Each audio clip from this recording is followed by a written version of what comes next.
Hi everyone, it's Raina. So this video is for those people who are in a relationship where one of you is a Taurus and the other is a Scorpio. And this can be either sun or moon because you will see similar behavioral traits with these placements.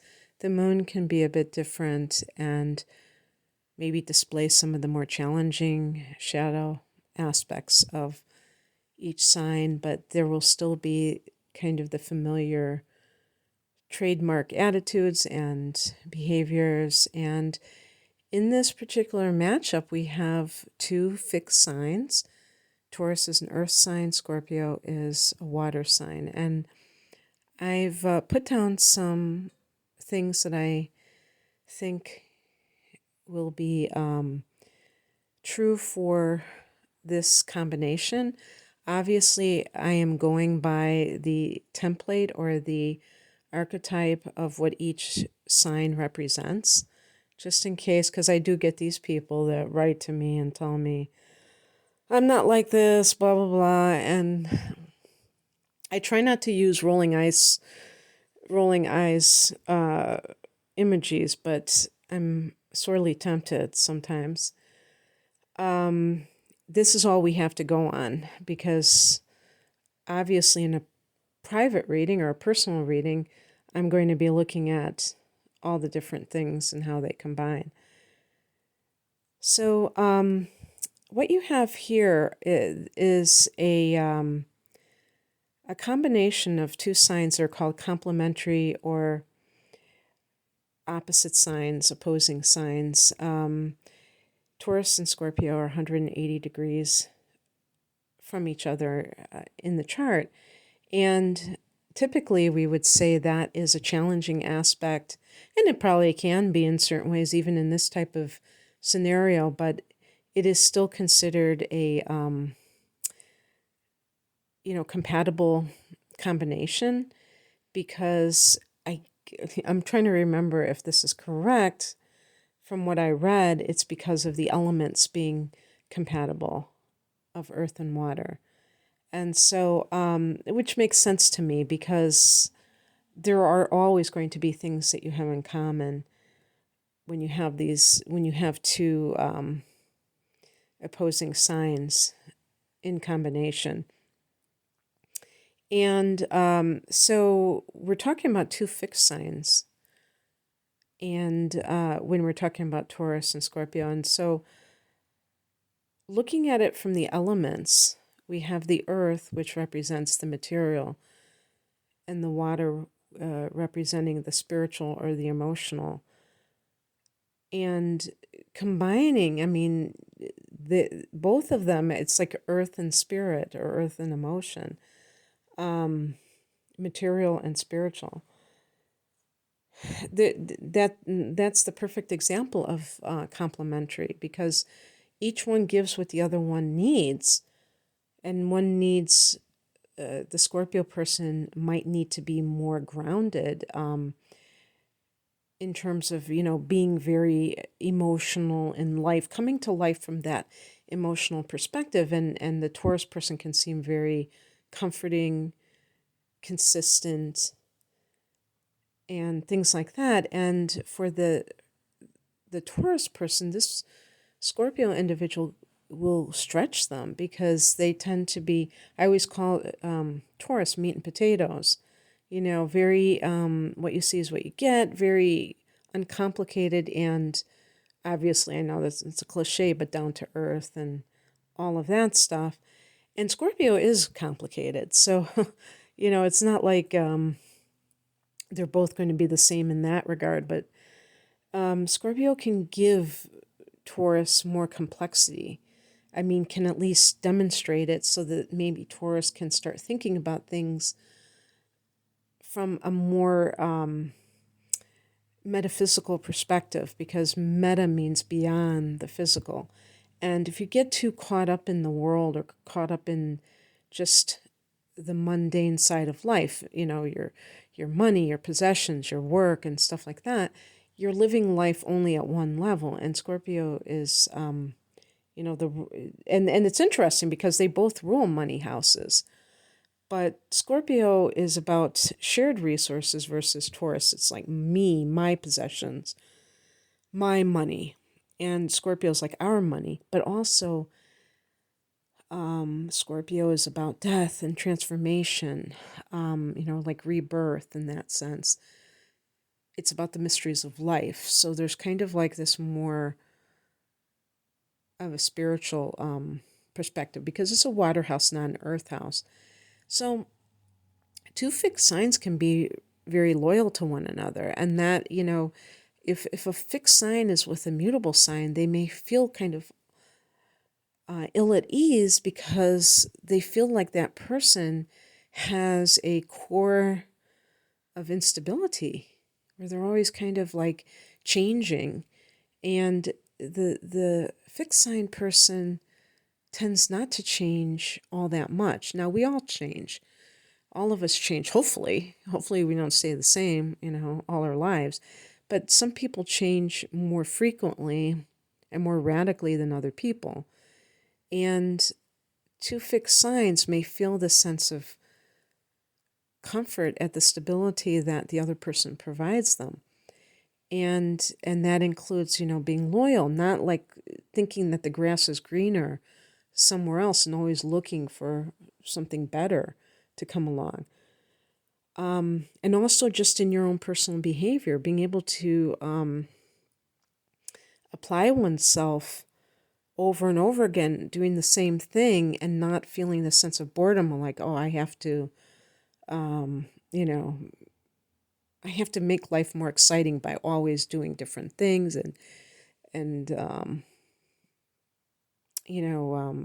pushing the envelope. That can create a lot of stress for a fixed sign if their partner is very, either type A, especially for Taurus. Taurus is very chill. And, sometimes Scorpios, I think, can be quite type A. And of course, like I said, it's not going to be cut and dried because you're a combination of different things. But in any case, both of these signs, because they're feminine signs, they're concerned with home life and material matters. Even though I said that Scorpio is a water sign, they do tend to care about money and things like that, because Scorpio is a water house. I mean, a money house as well.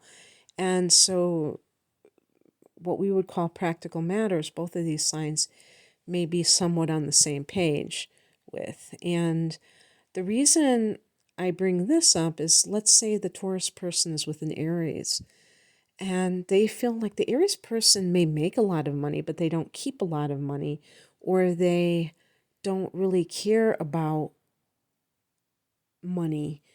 They're just really good at attracting it. They're good at making it, and they spend it as fast as they get it. They're very generous and things like that. And the Taurus person may be much more concerned about keeping money and that kind of thing. Although Taurus can probably shop many people under the table when they want to. That's for sure. So I feel like both of these are domestic signs. And, for instance, a Scorpio person, they might get with, I just did with Sagittarius. And they might feel that the Sagittarian always wants to go out or always doesn't seem like they're really connected with the home as this symbol of, the center of one's life. And it's interesting because when I did that reading, I was kind of informing the reading being a Sagittarian and thinking about my take on it. And knowing that I am a Sag and knowing that I have a lot of Earth, including Taurus rising, it's very easy for me to say that, oh yeah, I'm at home a lot. But I still have that mentality that goes beyond the home life, where I'm just, or the family life. I'm not like that. And I know people who are. I know people who have careers and they have all these things, but they still are very connected to the family, the idea, the concept of the family and the home. And that's where these two signs will be connected in that sense. They will be very family oriented. Now, they may not get along with most of their family. I'm not saying that they're going to get along with them, but they still uphold family as very important, and the home and all that stuff. So they're going to be on the same page with that. That's I guess the bottom line. I typed it out. I put here that Taurus dries out excess emotions from Scorpio, and I kind of touched on that by saying, Taurus is stable, and when somebody is very emotional and they are in the presence of somebody that is not really oriented in that way, it can help that person who is emotional, because they can feel this sense of like, I am finding this kind of stability with this individual. And it's not like, let's say the Scorpio person is with a Cancer and they're both, going off the rails, they're very emo and all of that stuff. That's not going to sometimes work out too well. Sometimes it does, because each one can understand the other. It depends on the emotional maturity of the people involved too. It's not just, straightforward like that. But, the bottom line is that Taurus can balance out some of that excessive emotional nature of Scorpio. And like I said before, you could even say, I was going to write down the saying that, water can moisten the earth. So, if the earth is too dry, if the Taurus person is too dry and they don't have a juicy enough kind of attitude, the Scorpio person can actually inject the Taurus person with a little bit more oomph. And I was kind of talking about, introducing certain subjects into the Taurus's life that they may have not considered, and can be this very provocative influence on the Taurus person, who tends to think in very practical, maybe right-brained, linear types of a way. Because water is not rational, emotions are not rational, but we need that. We can't just have a world where we just have logic, because sometimes I will see people who are very intelligent in the sense that they're very good at understanding mathematics or scientific concepts. But when you try to talk to them about something beyond that, there's like this, it's like they hit this wall. I'm not saying everyone, but there might be, there are people like that. And if it's not something that they can quantify, they kind of dismiss it as not existing. And that creates a kind of a tunnel vision. And so it's good to have somebody who may be coming from a more intuitive place, who can help that person understand that there is a world beyond the five senses. So they both can help each other out in that sense. And I think I touched upon this too, that the Taurus person is going to be more straightforward in their behavior. So they're uncomplicated. They're not like, I'm going to say they're unlike Scorpio. They're not, into game playing and all these, chess, 9-dimensional chess and all that stuff that kind of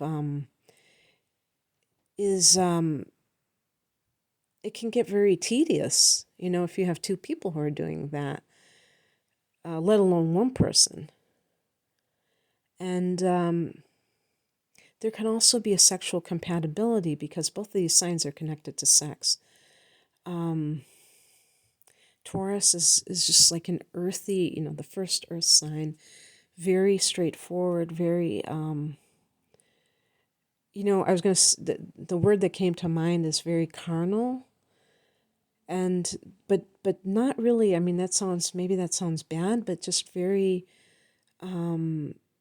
desirous on a physical level, very lusty, just as a natural kind of a way.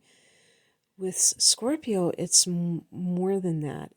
They actually take sex very seriously, and it's going to be something that is reserved for those that they consider to be serious relationships rather than just something that feels good. And out of the two signs, I think, and I've actually had Scorpios write to me and tell me that they've had periods of celibacy because they just did not want to engage in sexual activity when they were not really connected to somebody emotionally.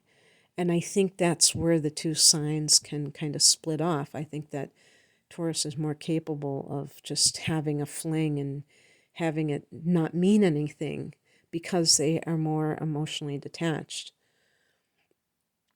And so when we talk about the problematic areas, both of them are fixed signs, and I wrote stubborn AF as F. And so when you get two signs, fixed signs, and even if one is the moon and one is the sun, you could have a stalemate.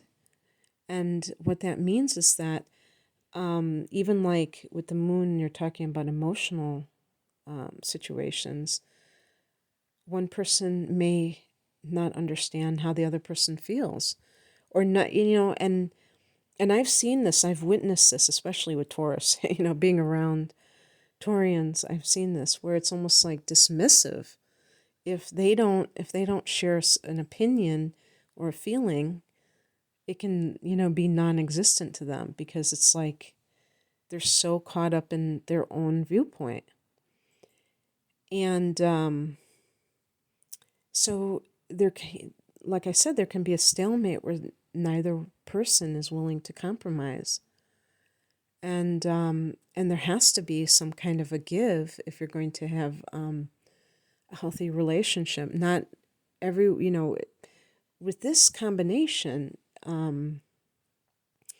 there can be a real roadblock.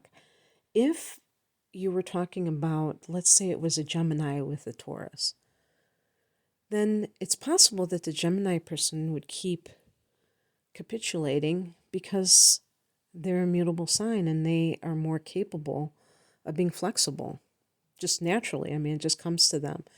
And if it's not a big deal to them, they might just go along with the program. Eventually, even somebody like that will resent it because they'll feel like it's a one-way street and that they never get what they want. But I mean, I'm talking about early on. In this particular case, you can, when you have two fixed signs, you can actually have an impasse right away. And it can be really weird because it might not even be that big of a deal or that serious of a situation, but both people might be unwilling to budge. And it's not that either one is controlling in the classic sense of the word. It's more of wanting to have life be the way that they want it. There's a difference because sometimes people want to control other people's behavior because they want the power. They like being in control. This is about more of feeling that life has a tendency to be out of control and I want it to, be predictable and I want things the way I want them as a result. And so that can be a big one. Another one that is a huge problem with this combination is jealousy. And with Taurus, this is, I was talking about the second house being about earned income, and it's also about possessions. And Taurus, as a sign, can see people as their possessions as well. And if the Sun in Taurus also has Venus in Taurus, then this can be, pronounced in their attitude in their romantic relationships. It's possible in their friendships that they might not have that same tendency, but they really get that way when it comes to a significant other. And so it's just on that level of, I want to be this person's, I want them to be mine. With Scorpio, it's about the fear of abandonment, betrayal, the emotional implications of having somebody cheat on them and things like that. So it's more on that level. And if both people are emotionally immature, this can be, very volatile combination where maybe they even use jealousy to make the other one try to make the other person jealous in order to get their attention and things like that. So they know that the other person has this tendency and they take advantage of that and use that as a tool of manipulation.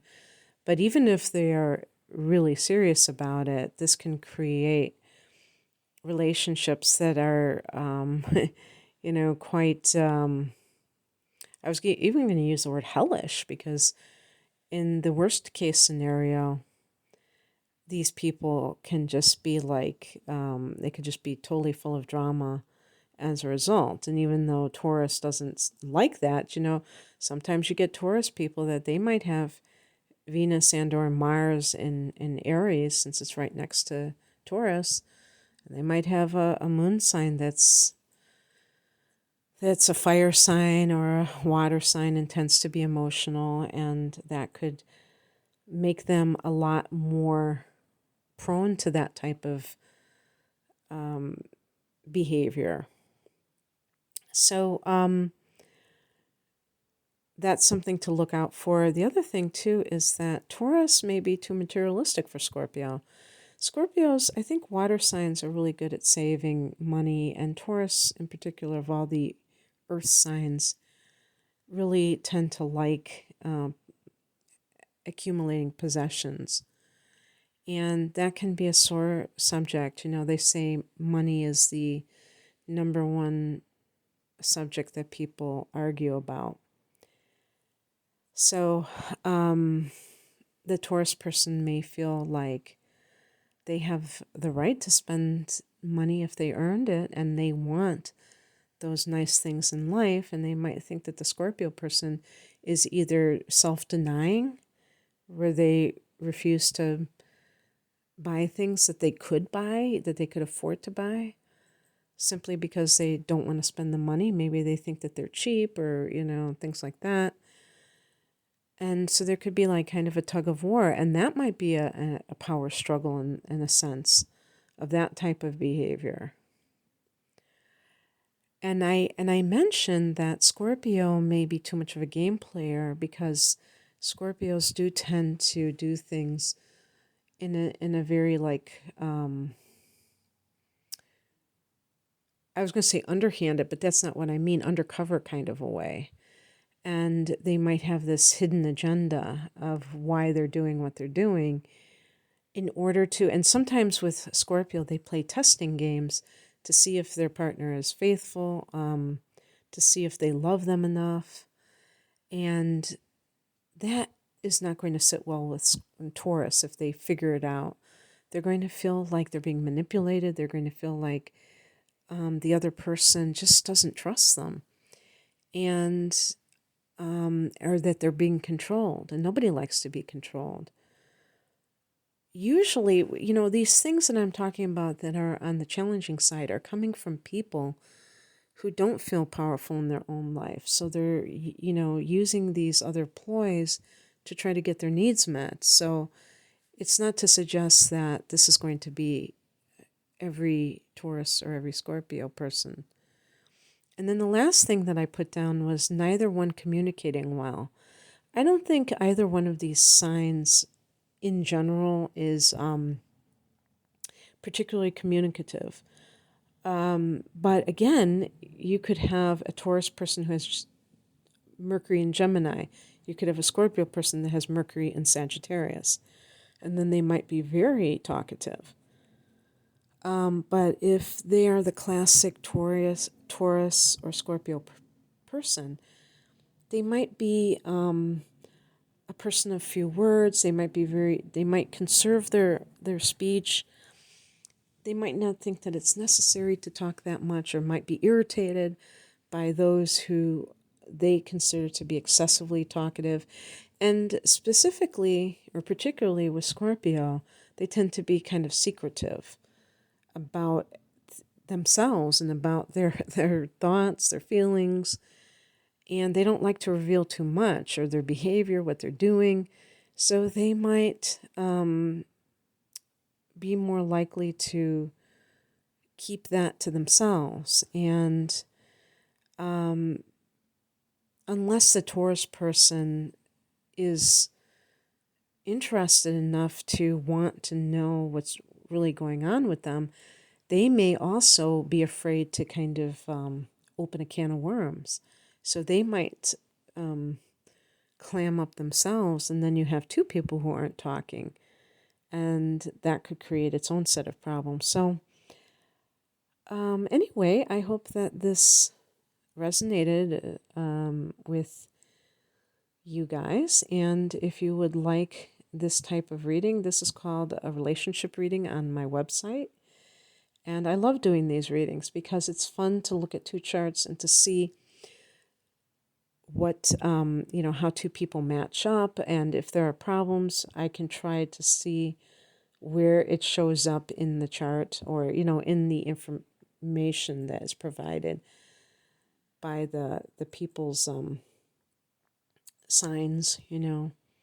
It's you usually can see, or I can usually see, where the conflict may be. If somebody tells me what it is, and I can kind of see it in the information. Sometimes it's interesting because sometimes I don't get that information, and I'm still able to kind of pinpoint, if not the exact problem in the relationship, then how the people react within the relationship. And that can usually kind of, or, how they act in general. And then that can also tell. But I like to know what the conflict is, because it's important to be able to pinpoint it as much as possible. And the more information, the better. But of course, just like with this, you're not going to necessarily see people who are just completely like their sign, because they're getting influenced by other elements. That's why the natal chart is so important, because the sun can be in a specific house that kind of gives it a different influence, and that is going to change things up a little bit. It's really fascinating, how deep it can go. So if you're interested in a personal reading, the link is below, and you can find out more information about my types of readings. And thank you for listening. Take care. Bye.